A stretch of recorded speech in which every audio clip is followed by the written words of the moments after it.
Всем здравия, друзья!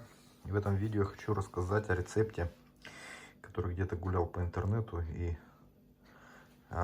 делает профилактику, так скажем, и от коронавируса, и очень хорошо помогает людям, которые убирают кашель, простудные заболевания и так далее. Значит, в чем смысл? Смысл в том, что мы берем чеснока, определенное количество, да, столько же берем лука, ну, по весу, и столько же по весу примерно берем хрена. Хрен вот такой вот интересный. И мед. Все это перемалывается и перемешивается. И таким образом получается такая очень интересная смесь.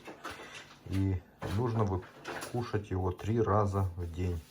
3 ложки в день. То есть утром, можно во время еды, в обед и вечером.